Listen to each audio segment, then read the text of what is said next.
Welcome to the HCI family of podcasts. We're your source for personal, professional, and organizational growth and development. We share our own original research, explore industry trends, and interview executives and thought leaders from across the globe. Join us for practitioner-oriented content around all things leadership, HR, talent management, organizational development, and change management. Maximize your personal and organizational potential with the HCI family of podcasts. Jennifer Mulholland and Jeff Shuck, welcome to the conversation today. Thank you. Great to be here. Thanks for having us. It's a real pleasure. Jennifer, you're joining us from Park City, Utah. Jeff, you're joining us from South Bend, Indiana. I'm south of Salt Lake City in Orem, Utah. And today we're going to be talking about conscious leadership. I love talking about all things leadership, conscious leadership. This was a really great subtopic, and I'm excited to explore your insights and experiences in relation to this today. As we get started, I wanted to share Jennifer and Jeff's bios with everybody. Jennifer Mulholland is an author, strategist, alchemist, executive coach, and co-owner of Plenty Consulting. From a very young age, she's been dedicated to raising the consciousness of people on the planet. For the last decade, she and her business partner, Jeff Shuck, have helped thousands of conscious leaders and businesses grow in revenue, impact, and fulfillment. Before becoming a co-owner of Plenty, Jennifer was Chief Innovation Officer at SunGard, a Fortune 500 technology company. She founded several businesses focused on bridging the gap between information and impact in healthcare technology and holistic well-being. I could say a whole lot more about you, Jennifer. I'll pause here in a minute and let you share a little bit more about yourself. Jeff Shuck is an accomplished leader and entrepreneur with deep experience in leadership development, consulting, and social impact. Jeff is co-owner of Plenty Consulting with his business partner, Jennifer Mulholland. Together, they have helped thousands of for-profit and nonprofit leaders and organizations create their strategies, grow their fundraising, innovate new programs, and develop conscious cultures. Before founding Plenty, Jeff was co-founder and CEO of fundraising firm 360, raising nearly $1 billion for charity over 20 years. Again, I'm going to pause there. Now, Jeff and Jennifer, anything you both would like to highlight about your backgrounds, personal context before we dive on in? Well, thanks for teeing that up. Yes, there's a lot. I think when you get into your 50s, you have a lot of different varied experiences. So yeah, we're grateful to have a conversation today and really proud of the work that we get to do with conscious leaders and conscious businesses all over the world who really care about making this world a better place through loving what they get to do and doing meaningful work. So yeah, and maybe John, I'll just add, we get asked this a lot. We are married, although not to each other, and we're both parents. I think between us we have 6 kids, so that's a whole nother leadership experience, as many of your listeners know, when the people you're trying to lead had the same last name as you do. So that experience comes into bear a lot too. Oh, I love it. I love it. I am also married, but not to either of you. I have 6 children. Wow. And you're absolutely right. Down here in Orem, I'm a professor here at Utah Valley, and I love your social impact focus. In addition to being chair and professor in the organizational leadership department, I'm academic director of our Center for Social Impact here at UVU, and we do a lot of work in the social impact space. In an effort trying to at least make a small difference in the world, making the world a better place. The world is so messy. There's so much to do, so much that needs to be done. And so I just applaud you and your work and the many efforts that you're making to make that impact sustainable. So congratulations on the good work that you do. And I'm excited to hear more about that work and how we can all do a little bit more, do it a little bit better as we move forward. All right, well, let's start with defining conscious leadership a little bit. To you, what does that mean, conscious leadership, and how can leaders benefit from it? Yeah, well, we define it as we've written in our new book, Leading with Light, Choosing Conscious Leadership When You're Ready for More, in 3 ways. Conscious leadership to us means being aware, aligned, and intentional about how you lead yourself and how you lead others in work and life. And we joke a lot that 90% of consciousness or being conscious is the awareness part. being aware of what works for you, being aware of the people that you're leading, what they need and want, being aware of the need of your customer or client or cause, being aware of the dynamics and the forces at play that are constantly changing, being aware of where you lean in and where you lean out, what we call, excuse me, where you light up, where you're really passionate and innately wired to care. So awareness is a lot of the work that we get to do individually as leaders and business people, and bring that awareness to the organization, so that we can make sure that we're aligning on the service we're providing, where Mm. we're showing up, what impact is really needed, and what impact is meaningful. So maybe throw the baton to you, Jeff, and maybe you want to unpack the alignment piece. So I talked about awareness being 90% of it. Then when you're aware of it, there's an alignment piece Yeah. of understanding where I'm in and out of alignment with what I care about, what I'm good at, and why I'm here. Do you want Yeah, to? I mean, I think you just summed it up well. What we're trying to draw a contrast to is the kind of reactive management that many of us get great at as we progress in our careers or as we progress as parents. Kind of, I'm great at responding to whatever comes at me. I'm great at reacting to whatever, crises or problems emerge. That's a little bit different than what we're pointing to in alignment about choosing, having agency and deciding what works for us. And that leads us to the third piece that Jen was teeing up, which is intention, about looking ahead and saying, how do I want to be? How do I want to walk from this place into the world? Instead of feeling like we're kind of responding, reacting, juggling to all these things, deciding that we're allowed to raise our own hand and pick the Mm. way that we want to show up and change the world around us. Yeah, I mean, there's always going to be an element of response to leadership, right? There's always going to be some fires that need to be put out. There's going to be some emergencies that need to be responded to. There's always that aspect when you're leading in complex times, complex organizations, complex teams, right? But if all you're ever doing is responding, if all you're ever doing is running around like a chicken with your head cut off, putting out fires, you're not really leading. Mhm. Leaders are supposed to be planning and strategizing, and they're supposed to be trying to look around corners, and trying to provide a vision for the future. And you can't do that if you're only ever responding. You got to be proactive rather than just reactive. And that sounds nice. I mean, I think we all know that. And you get leaders sitting around a table at a retreat, and they're all going to say that. The problem is, in reality, when the rubber meets the road, most default back to just being reactive. They just default Mhm. back to just putting out fires every day. At least that's what I observe. Yeah. Well, and maybe to just go a little bit deeper on that, at a certain, this is cliche to say, but when you get to a certain point in your career or a certain level of an organization, you really have a job to deal with the things that no one else can deal with, right? Mm. Because if you've done a fairly good job of having a reinforcing culture and you've hired a great team, they're going to handle most of the things that are easy to handle. So the only things that get to you are the tricky things. And that's one of the dilemmas here is, okay, how do I be proactive? How do I lead with intention when a lot of my job might be to deal with the only fires, problems, issues, and messes that no one else can clean up? So that's what we're unpacking the book and doing a lot of our work. Yeah. Yeah. Well, I had a conversation.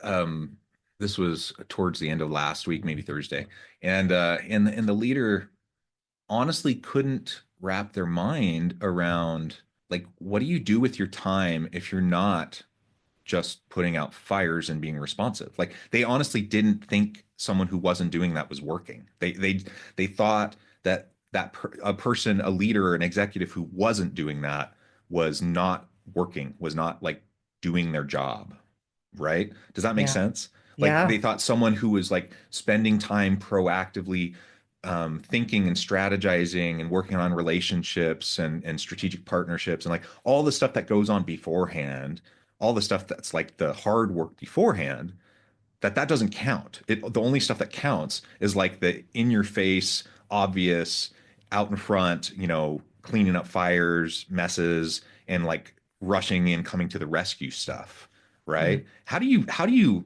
like disrupt that mentality? It's such a great example of limiting belief and identity. Because I would say that that person has their own definition of value, Mm, what counts, what automatic habits maybe they've been trained on create worth for them. hmm But our kind of lens is that every organization is made up of human beings. hmm And that idea or belief or construct that a leader is only there to put out fires, to problem solve, the more they perpetuate that belief, the more they are going to be attracting problems to solve. So if they're identifying as their leadership style as one of my kind of flags that I anchor is that I'm a problem solver. And if I don't, or a fire putter outer, and if there's no fires to put out, who am I? Right. So, in You're fighting order fires. for that worth to be fed, we need to attract more problems to solve. Yeah. But it's completely limited. And there are other ways. You could make a great case that actually great leadership is about allowing others to solve, not being the magic answer machine, but to simply show up with full presence and practicing being there for your people and for yourself so that you can really take in all the multidimensionality in a certain situation and invite other people to participate. And you empower the group, the collective, we say the wisdom's in the room. You literally help to unveil the wisdom that's beyond your ego to solve the problem yourself. So that's the juicy part that we love to get into around helping leaders get out of their own self-limited glass ceilings, boxes, right? That are perpetuating a cycle that maybe they've outgrown, or maybe Mm, the time is no longer needed for that. It's not to say leadership doesn't involve complicated solutions or sure. problem solving, but if that's the only lens that we have identified our worth as a leader and our value that we place, we're going to just continue to create environments and teams and cultures that are made up of that so that we matter. Yeah, yeah, very well said. And yeah, it becomes toxic whether they mean it to be or not, right? Like that leader can be completely well intentioned, Sure. and they just want to help, right? They just want to help those around them solve problems, but what they don't realize is they're creating a dynamic where they're disempowering those around them. They're becoming the sole fixer, right? Everyone has to come to them to be able to solve any issue, big or small, and they become a bottleneck and they become limiting. All becomes limiting, the whole thing, right? Hmm. And it just, regardless of their intention, it really just becomes very frustrating to everyone around them. Well, and I'll thread back in the social impact space, which you brought up at the beginning of the call, and it's where we've done a lot of our work. And because, as you said, there are a lot of messes to clean up in this world, there's an archetype in that space that's probably in every industry where people shine in times of crisis, whether Yeah, it's yeah. a fire, whether it's, a relocation, whether it's hurricane relief, whatever it is. And that we need people like that. But when you only can shine in a crisis, as Jen's pointing to, you start manufacturing crises. And there are really competent people that we've worked with who externally are incredible at dealing with messes and cleaning them up, but then need to make messes in their own organization because it's the only way that they can see that they're exercising their leadership. So it's tough to say, the best leaders when things are chaotic exude calm. They don't ramp up the chaos. And conversely, sometimes when everyone's complacent, the role of a leader is to shake things up a little bit and to be a little provocative. So Mm. being able, right, that takes proactivity, that takes agency to decide in advance, like what's needed at this moment, rather than slotting yourself into a particular role and saying, I'm really good at this. Well, you could be really good at a lot of things. And the question is what's needed by the people around you and what's needed by the world around you. Yeah, yeah, that's a really great point. So that adaptiveness, depending on the context that you're in, the people that you're working with and what they need to, so you can bring out the best in them, all of that is really contextualized, right? You've mentioned a couple times about alignment, how important alignment is. Can you speak a little bit more to that in this conscious leadership kind of mindset? How do you help leaders find that alignment piece, especially like if you come in and you have well-intentioned people, like say in the nonprofit space, you've done a lot of work in that space. Everyone, I mean, not everyone, I suppose, but most people in the nonprofit space, they're super well intentioned, right? They're there because it's a labor of love. They have big hearts. They want to make a difference, right? But not everyone in the nonprofit space running a nonprofit knows what they're doing. They have maybe money or they have a purpose, they have something they want to accomplish. They don't really know how to run an organization, or they don't know how to do what they need to get done. But they have good intentions. So how do you help move someone from that good intention towards this alignment and conscious leadership? Yeah, maybe I'll just tee that up. There's a few ways we teach this. I think you'll hear us in our language, and it's the title of our book around aligning with light, that higher source, that your soul, your essence, your intuition, your knowing. So there's an individual alignment that needs to happen first before you seek external alignment.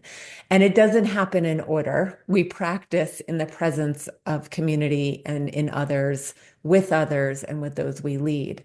But the real opportunity is to help leaders slow down, to listen to their knowing, to their intuition, to what do they sense in the room? What do they sense um, is needed from their client or customer? What are the dynamics at play? How do they know when they're contracted and when they're open and expanded? Um, so there's teachings around aligning to our own light, our own intuition, so that we can really lead from a place of authenticity. And when we do that, we really kind of teach people to be present, to bring their full presence to their leadership. Because when they're practicing that, then they invite others to do the same. So when the other individuals on the team can be encouraged to slow down, to be present in a meeting, for example, for not looking at text, not looking at other windows, like not checking email, like really being there. Hmm. Then what happens is they're able to bring more awareness, more sensing of what needs to be discussed, solutions bubble up, different pathways to discuss happens, right? And then there's a way that we can really we facilitate, we call it the Trinity of Alignment, helping teams uncover their passions, their strengths, and making sure those two things are aligned to the need of the organization or need of the community or need of the cause. That there's a simple way to architect, where do we light up? Where do we naturally lean in and come alive? We call that passion. What are we really great at? Our strengths. And then how do those things individually and collectively on the team align to the need of the organization, cause, or community? So it's not rocket science, but we kind of have put a lot of layers and in complexity of how we're surviving instead of slowing down to really talk about what lights us up, where do we lean in, what matters, and how do we know when we know, all those things that kind of get corrupted when we're running on the hamster wheel fighting out fires. And that last point, John, if I Yeah. may, there's a nuance here or a subtlety here that's not leadership 101. It's like, I don't know if we're at leadership 401, but it's at least leadership 201. And it's what Jen just said about knowing when you know. You Yep. know, again, as you move in your career, you get good at solving problems. You also get good at pushing through. There is a role of putting the reps in sometimes, right? We have to apply ourselves. And yet, often we can get so good at applying ourselves that when we hit resistance in solving a problem, in closing a deal, in changing the culture of a team, whatever it is, often an accomplished leader says, okay, oh, resistance, I know what to do. Push harder, right? Mhm. Like, I've learned this. Now I just need to work harder. But if we allow ourselves to kind of see what is, to see as a child instead of labeling it, we might allow ourselves to learn, okay, well, shoot, when I hit resistance, maybe I should try something different. When I hit a dead end, instead of trying to climb the wall or bulldoze through it, maybe I should take another route. And so it's really simple, and yet I think it ends up being counterintuitive to what most of us learn in our careers. Often it's hard for the people we work with to articulate what really lights them up, what Jen's saying, Mhm. but everyone can really easily say what frustrates them, right? Or Yeah. where they get discouraged. So we can sometimes start there and say, where are you hitting roadblocks? Where are you hitting resistance? What if those were signs that those are things to delegate or do differently or, invite a partnership in for? And the alignment comes when you feel like that ease, that flow, that, oh, I could do this all day. So I just want to point it's a nuance here because there are times we need to apply ourselves. There's a role of work, but Yeah. effort is optional. And I think that's what sometimes gets hung up. And if we can find the current, right, is how we talk about it in the book, we can paddle a lot faster than if we're pushing against the current. Yeah, you're absolutely right. It can be tricky because we all want to develop resilience in within ourselves, right? Hard work, resilience, to be able to, the ability to do hard things and to push through, the difficult things. And we all have things in our jobs that we don't like. I mean, I love being a professor. I love doing research. I love consulting with businesses, but there's things that I have to do that I don't like so much. I always use the example, like, I don't love grading papers. It's an important part of being a professor. I have to do it. I like providing feedback to students, but I don't like grading papers. I'd rather just be able to sit in a room with them and then be able to like talk to them about their paper rather than have to like mark it up and then half the time they don't even look at it. And so, but guess what, it's part of my job. I have to do it, and hopefully I can do a good job of it. And we all have that. We all have different aspects of our jobs that we have to do. And so um learning how to do the things that maybe we don't like so much, but to do them well anyways, and do them in a way that can matter, to be resilient, yet to your point, to be able to also know when we're just spinning our wheels, pounding our head against a brick wall for no reason whatsoever, just because someone said, it's important to keep powering through.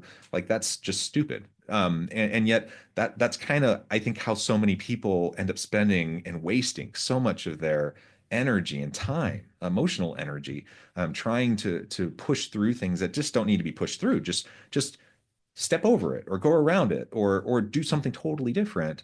And that's a mindset shift that I think a lot of people have a really hard time adopting. Yeah. And it really can be quite liberating once you kind of have that self-discovery. Yeah. And people need tools. I think one of the things that we have practiced ourselves, and it was uncomfortable to learn at first, is there's real value in not pushing things through, of Mhm. leaving it alone, putting it aside, Yeah. going out in nature, connecting yourself to the muse, whatever you think that to be, listening to great music, changing the subject, and allowing your wisdom to come through to work on whatever that was at its own time. It's how dreams work. You have a problem, you forget about it, and boom, a solution comes through your dream. You have a conversation with a friend, has nothing to do with the issue over here. You hear them use some sentence or some language that solves that problem you were churning on. So we kind of have tricked ourselves that actually the pathway of business leadership is vertical, it is linear. You push through, you go around, you jump over. But what if we just could let that aside and trust our intuition, trust wisdom coming through us, that actually the solution will take care of itself if we just let it be. So a lot of leaders just don't know that that's an option and haven't practiced that piece, that we encourage a lot of people to do. I love that point that you just made, Jen. And John, you used a word as you were talking, resilience. And whenever this comes up, it's I don't want to say it's buzzwordy, but it's a word that for good reason has gotten a lot of use in the last 10 years. I do think we've shorthanded resilience to mean toughness, which is one Yeah. meaning of Yeah. toughness, Yeah. but it also has a connotation of elasticity or pliability, of Yeah. being able to spring back, and not necessarily like having a backbone like a steel bar, but being able to bend and sway. And that's really what we're talking about when we talk about alignment and intention and what Jen's talking about is not feeling like you have to be tough as nails. We're often called to be adaptable, to reconsider, to think differently. That doesn't mean in our values, right? Being clear on what matters to us, but maybe in the ways that we approach things, right? And allowing ourselves to focus on the substance instead of the form of how things get done. Jeff and Jennifer, this has just been a fantastic conversation. I know we've only scratched the surface, Yeah. but I also know at the time I need to let you get on with your busy days. Before we wrap things up, I wanted to give you a chance to share with the audience how they can connect with you, find out more about your work, where they can find your book and other resources, and then give us the final word on the topic for today. Sounds great. Well, maybe I'll plug and then Jeff, you can give us the final word. Here's a picture of our book, Leading with Light, Choosing Conscious Leadership When You're Ready for More. It has a lot of practices and tools you can use around becoming more aware, aligned, and intentional. You can find it on Amazon and Barnes and Noble and any place you buy a book. It's also now on Audible, which is exciting. And we have a signature leadership retreat that's based on a lot of these principles called Lantern that we host at Heart Space, our retreat center in beautiful Park City, 3 times a year in April, June, and October. And conscious leaders in all different disciplines, for-profit, nonprofit, all over the world come to spend 4 days with themselves and strangers to really align to the light that they are. So if you want to go deep and you're really looking for support in a transition, or you're ready to kind of turn your light on in a new way, in how you live and lead, we'd love to welcome you to that. So you can find out more information at plentyconsulting.com/lantern, and you'll find everything at plentyconsulting.com as well. Yeah, and maybe that's where I'd go for the final word. I'll invoke the name of our company, Plenty. We say that our vision is our name, that we believe in a world of plenty for everyone. And that is rooted in this core belief that you are enough, that each one of us has what we're looking for, that we're the leaders that we're looking for. John, at the beginning, you started and said the world is a mess, and the world is a mess. There's messes all around. We don't have to do everything, but everybody can do something. Yeah. And maybe the something to start with is being kind and generous with yourself, about looking at yourself the way the people around you look at you as someone who's needed and welcome and has a voice that can change things. If we start there, we're going to see around us the world that we want to create. I love it. Well said. Jeff and Jennifer, thank you so much. It's been a real pleasure. I encourage the audience to reach out, get connected, find out more about what Jennifer and Jeff can do for you. Check out their website, their resources, their retreat, their book. And as always, I hope everyone can stay healthy and safe, that you can find meaning and purpose at work each and every day. And I hope you all have a great week.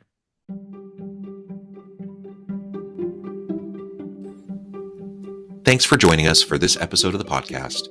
We hope you stay healthy and safe, and please join us again soon.